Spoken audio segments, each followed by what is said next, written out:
The following program was provided by an independent producer solely responsible for its content. The opinions expressed do not necessarily represent the views of this station, its staff, board of directors, or underwriters.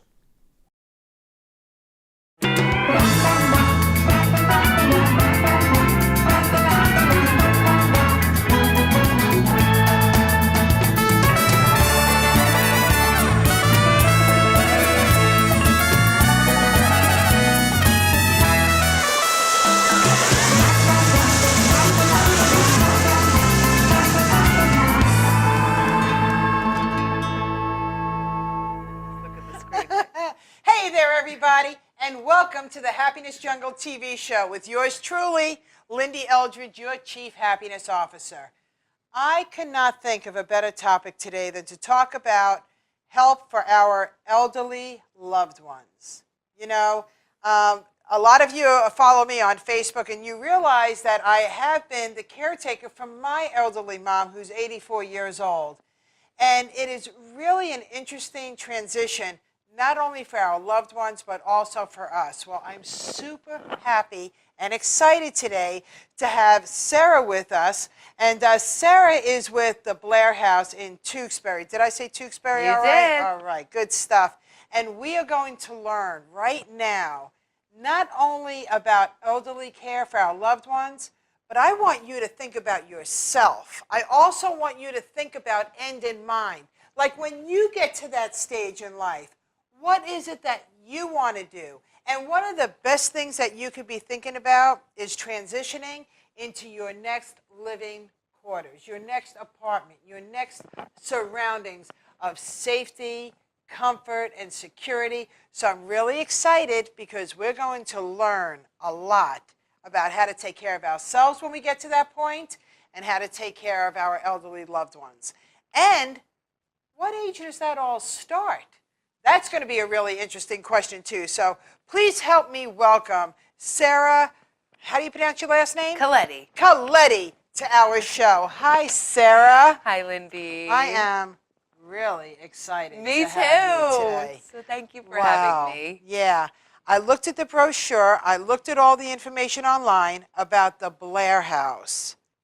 I got to tell you, I love it. Yeah. You know, and as I'm helping my mom transition into this different chapter of her life, which is her final chapter, right? Yeah. It's the last chapter, but it's the happily ever after chapter, isn't it? It is. Yeah, that's what we titled the show, too. Yeah, happily ever after. Happily ever after. Exactly. What age could it start? Yeah. God, the sky's the limit, Lyn-Dee. Yeah. I mean, sometimes you have a catastrophic event happen when it's early. Yeah. You're in your 50s. Wow. And you need to start examining these types of options really early. Like that's what happened with my father. We had to start looking into options. He was diagnosed with early onset Alzheimer's in his 50s. Wow. So it could be people in their 90s who have been able to live independently for a really long time, and those are the luckiest people on earth who are able to, have all their faculties about them until their 90s or even 100. Right. You know, so really the sky's the limit. It's a big range of age. So, okay, so you got warning about Dad. Yeah. What a blessing. Yeah. Right. Yeah. I mean, scary. Looking at death is so interesting. Like there's a blessing in knowing. And having the time to say goodbye, but watching someone decline for so long can be so difficult. And it's always one of those things where you ask yourself, would you want to be dying for years and having your family take care of you? Right. Or would you want to go quick, right? I mean, it's an interesting subject to examine, But also placing us which best serves us, right? Yes. So, like, when you find out that a loved one is at the beginning stages of Alzheimer's or dementia, isn't it wonderful to be able to make arrangements together with them? Absolutely. Let's talk about that. Absolutely. What is that process like, Sarah? Because there are so many people out there that are going through this. And they're like, how do I talk to my elderly parent? How do I tell my loved one that I think we should start transitioning them into an independent assisted living? Now, let's give Blair House a kudos because it's a home where it transitions into every part It does. of the elderly care, right? It does, yeah. It really services the whole, we call it the continuum of care. So, you know, again, as someone is starting to decline, you know, I mean, two-part question, but, you know, it is so hard. And that's, I think, the biggest challenge in my role is you see these huge ranges of family dynamics, right? You see these adult children come in, and when I say adult children, it's usually people between the ages of 35 and 55 up to early 60s who are now in a situation where they need to make decisions for their parents who could be anywhere between the age of 70 up to 100 years old. And some of them have talked to their parents prior to the crisis and figured out what they want to do. You know, they've sat down with mom and dad and said, hey, mom, you know, if something happens to you, where do you want to go? And mom's given all their adult children all the financial information, and okay, they know where all the pensions and the, you know, CDs and all the money is. So if something were to happen, it's easy. Grab all that, and you can make the arrangements and not have any guilt that you didn't do what your mom wanted you to do. Right. Is there a checklist? Is there like a form, or maybe I should create one? Because I am also creating a book in regards to how to help your elderly that would be really loved good. ones, right? Yeah. The mindset, and it's a difficult one, but do you have that checklist? Like for my mom, I wish I had a checklist so I didn't skip a beat with the necessities of what has to be and prioritized it. Is there such a checklist? Yeah, I mean, there's definitely resources online, you know, through the state primarily. There's a number of different websites that give all sorts of advice on, you know, if something happens, these are the things you should do, or if your parent is starting to decline, these are the things that you should do. So there are a number of different resources online that, you know, and books that walk you through that. But I think the uniqueness of, you know, what you're talking about would be highly beneficial to people. I really, really do. I think so too. Yeah, and I think just that's one of the hardest conversations to have is nobody wants to think about dying or having something life-threatening happen to them. Nobody wants to think about that, especially the parents and the kids. And, you know, turning into a caregiver, you know, as a child can be very difficult if you had a difficult relationship with your parent or things aren't always smooth or you live in different states. So I really always advise is, even if it's uncomfortable, have that conversation. And the best advice I can give for that is to have a third-party mediator. So as in a financial advisor, an insurance agent, someone who already has a relationship with your elderly loved one that they trust, that can call them and say, hey, we need to talk about making sure you can leave a legacy to your family. Let's bring your daughter in and have a conversation. You let them ask the hard questions, right? Because then it's off your back and they can help you, you know, so I always advise, find out who that person is. You call them as an adult child, tell them what your goals are. So that way, if there's a crisis, you're not scrambling. And again, that's probably the saddest part. And the other piece is the financial piece. If you do that, you're less at risk of losing any money that you might have prevented from being lost. Healthcare is expensive if you're paying privately, and protecting assets, protecting money, and making sure, you know, again, your parents can leave a legacy or pass on those funds to their children is huge. And you don't want to ever, you know, again, have a crisis and wait, my inheritance just had to be completely spent at a nursing home. I mean, obviously, you know, we will spend the money at for-profit organizations, you know, but we'd much rather see families also walk away with a legacy from their family members. Does that make sense? So, absolutely. So we have a friend in common who's also a financial advisor, and I'm going out to him right now because I love him, and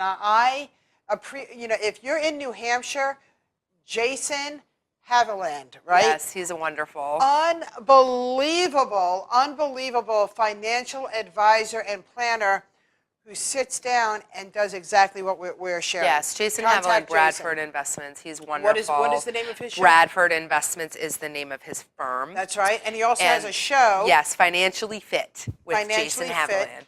So there's a kudo for you. Write his name down. And if you're having a hard time remembering who it is, go to the Nashua Community TV channel And he's right there, He right? is, yes. Yeah, yes. Yes, so that's just the planning piece. And I would say, too, just when you become a caregiver, you know, like you've had to, Lyn-Dee, you know, it's so life-changing and heart-wrenching, and it can turn into a full-time job. You can miss work.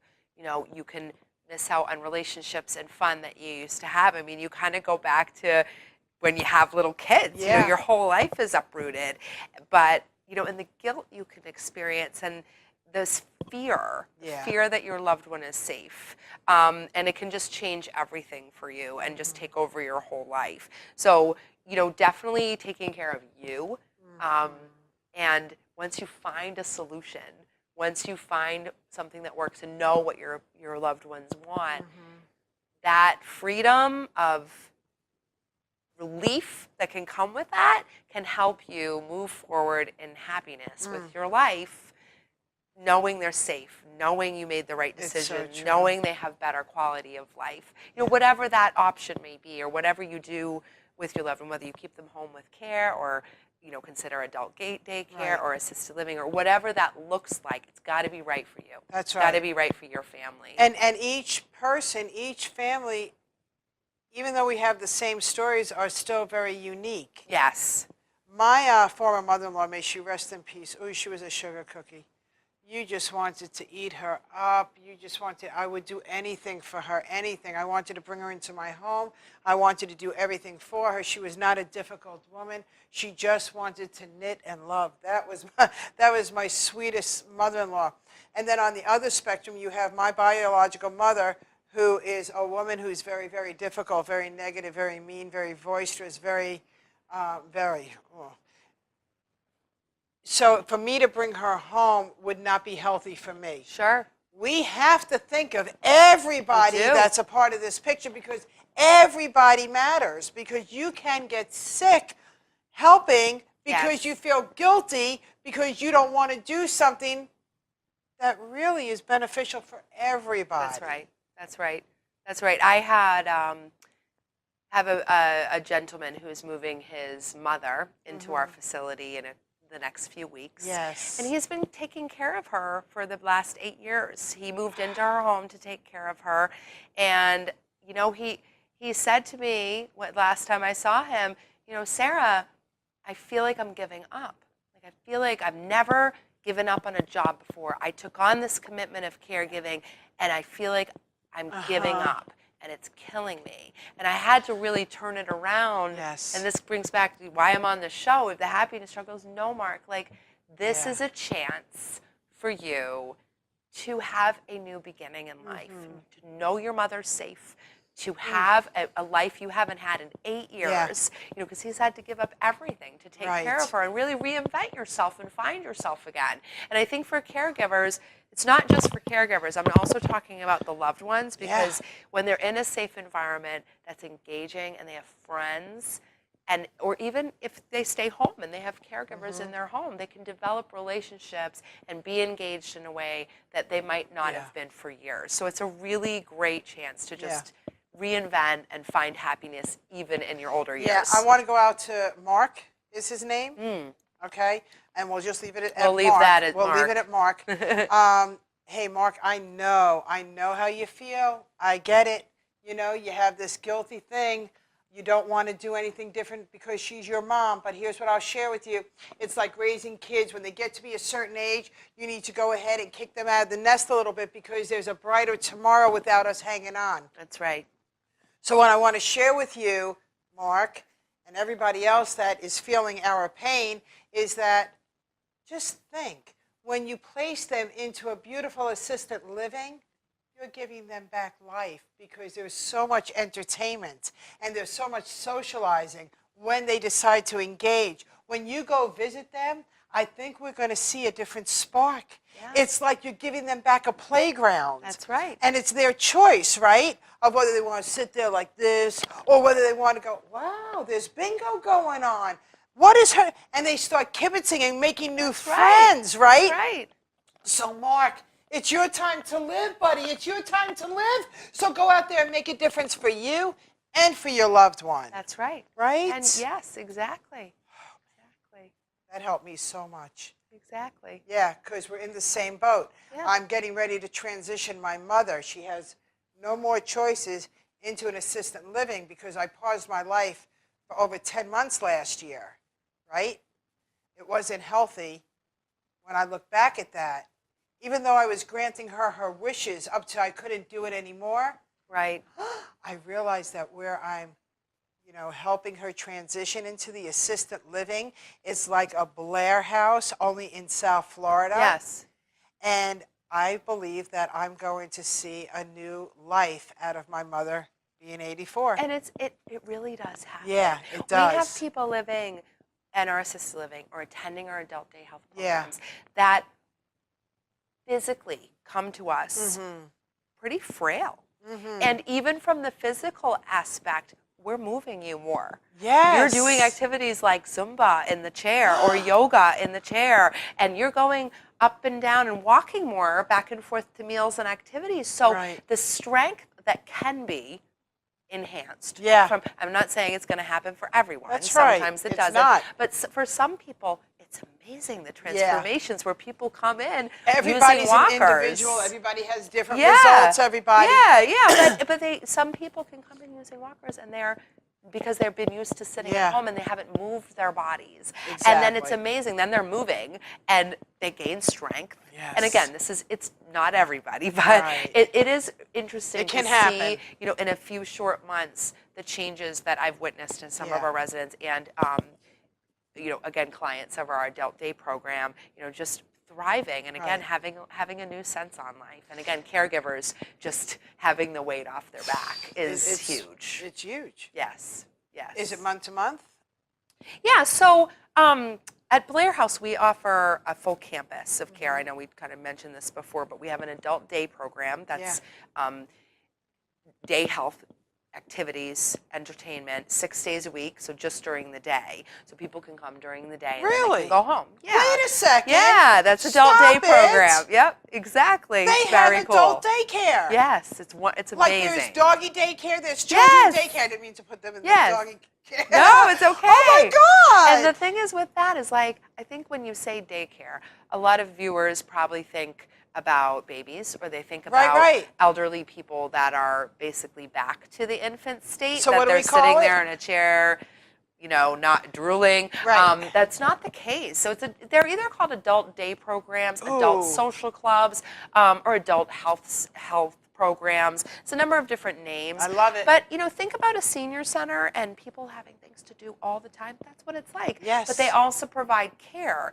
So if someone needs some personal care, taking a shower, or they need some help taking their medicine or things like that, a number of these programs also offer that. They have a nurse that can help with those things. That's great. Yeah, so it's a really great Wow. option. So and then assisted living is directly attached. We have 35 apartments, and then we have a nursing facility that also includes a rehab that's directly attached. So we have kind of everything in one campus. And the cost, of course, ranges for all of those services. Some is covered by insurance. If you need the nursing facility, if you need rehab, it's covered under Medicare for a certain number of days. Some insurances pick up all of it or a partial cost. Our nursing home is Medicaid certified. So if you do spend down your funds and then qualify for Medicaid, we are a certified nursing facility for Medicaid. Good to know. Adult day health, same thing. It's a range. Some people, depending on their financial situation, pay privately. Yeah. And usually range for adult day programs is anywhere between $60 a day up to $100 a day, with or without transportation services. But again, a number of insurances cover it. If you do qualify through the state for that you need services, that you can't be home, usually insurances will pick up the cost, so it's worth a call to your elder services office in whatever town you're living in. What is the right question to ask? Because that's another thing. When people call the insurance companies, call up the VA to find out the benefits, all of these things that possibly they can. What is the question that they should be asking? Because you know how sometimes you ask a question, it's always about the verbiage. Yes. What is the right? I want to know if I can have assistance for my parent, my elderly parent. What is that? And I know that the question could No, it's a vary, great question. but Fantastic question. verbiage. So really the best place that you want to start is your local office of elder affairs. That could be your local council on aging. Ooh. That could be your county's Department of Elder Services. So for instance, since we're right on the border of Massachusetts, the Massachusetts Elder Services of Merrimack Valley serves the whole Merrimack Valley, like over 30 towns. So you call them and you request a screening, which is called a home screening. That screening for wherever your loved one is living, whether that be in a community or at their own home, will determine the level of care they might need, or if they're technically safe to be home alone. Oh, wow. Once that comes in, as in, okay, yes, they're safe to remain at home, but they need care, at least during the day. Or they need care all the time. Or, you know, they do. It would be preferable for them to get care at an adult center, or they really can't be home at all. You know, all those things will come through. And then from there, that referral of whatever that care may be would be sent to whatever insurance you have. So that's like an assessment that they would do. It is, yes. And there's no charge for an assessment. No, there's not. And you see what I'm saying? So it's, again, the sky's the limit. I mean, for when we were going through this with my father for adult day health, it saved our lives. Like we were both working. He wasn't safe to be home alone. So until we spent down funds to be covered by Medicaid, we did private pay. But in the beginning, some of it was covered, and we had home aides coming in the morning and in the evening, and it was partially covered by insurance. Again, it's all just going to depend on your insurance, but it's worth to have the screening early and worth to make the call. Yeah. That's a great tip. Yeah, and assisted Nobody living. knows. I didn't know about that. Yeah, assisted living, I mean, it's not, it's private pay. Assisted livings are private pay up here, and they're not inexpensive. I mean, they are relatively expensive, but if you sit down and you do the math of what you're already paying. So for instance, if mom and dad are living at home, and even if their house is paid off, they still have property tax, which is expensive in New Hampshire, and it's not much less than Massachusetts. They still have utilities. They're still paying their water bill, food, cable, all of those things, and they're not getting any entertainment. And then if you add in home aides privately are usually about $20 to $30 an hour. Yeah, you're right. That can add up. Wow. So if you do the math and then compare it to assisted livings are basically apartments. You're renting an apartment, but it's an all-inclusive apartment. So you think about going to an all-inclusive in Jamaica, right, or the Caribbean. Wake up, and the whole world is yours. Yeah, you pay by the night, and you have all your food included, all your utilities included, your cable. But in addition, you have personal care included if you need it. Wow. So it's all there for you. You can start off with just needing a little basic care in assisted living, and then it's there as your needs increase. So it's a great option for people for transitioning, like your mom, into the next phase, and perhaps the final phase of where she's going to live. But the cost ranges in this area anywhere between $3,000 to $4,000 a month in New Hampshire. Mass, usually the starting is around $5,000, anywhere up to $10,000, depending on care needs, and this is monthly. Depending on care needs, depending on if it's an Alzheimer's or memory facility, it's not inexpensive. But again, some families pay with pensions, Social Security, long-term care insurance, savings. They sell their house to supplement the cost. And a lot of times family members help if there's a little extra. Absolutely. They pitch in and I'll cover it. That's so, right. You do the math, it's not the end of the world. The shock factor can really be there, but it's not as bad when you really do the math. So I just want to make sure we should have a checklist, because there are so many things that nobody knows. And I love what you just said. Think about the money that they're spending right now. Yes. It's not going to be that big of a difference. That's right. It's not. And now, hearing that, you could reach out to the government wherever you are, look up the elderly care, get some answers, get the assessments. There are some fabulous solutions and tips in this show. Yeah, absolutely. And I think just going back to the beginning, it's really, I mean, my father was sick for 10 years. And the best part about him passing away is that my mother and I became very close. So we're very lucky, unlike, you and your mother's relationship. But the best part was that we were forced to become very intimately in tune with each other financially, and again, be able to have those discussions about now, what does she want? So I know I have it all there. I know what she wants. Yeah. I know where she'd want to go if she got sick. I know where all the money is. So, and I didn't before. Yeah. So, you know, the weight off my back, if I do have to become a caregiver for my mother, is huge. So I would say that's the first step.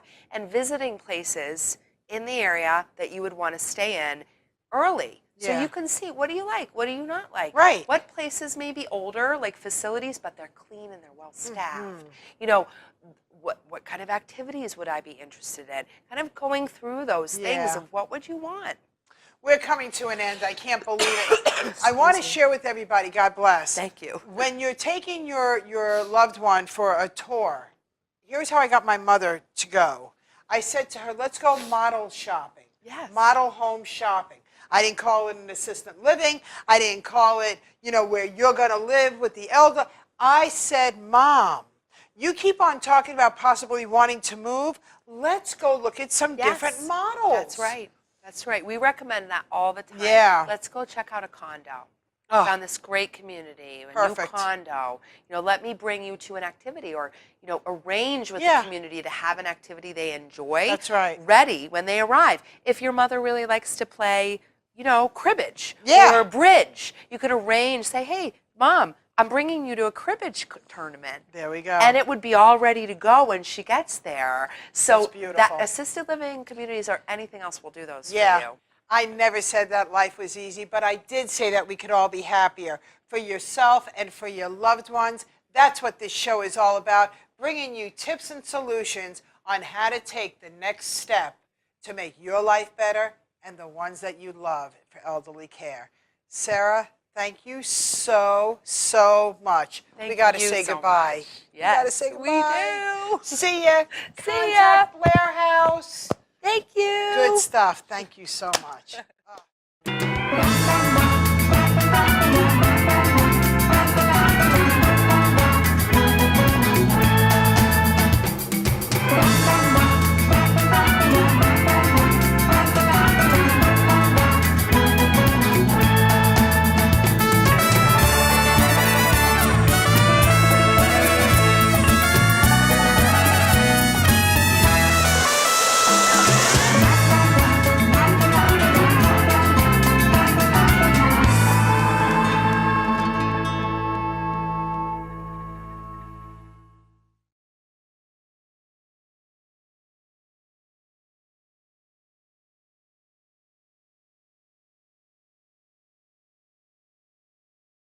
The preceding program was provided by an independent producer solely responsible for its content. The opinions expressed do not necessarily represent the views of this station, its staff, board of directors, or underwriters.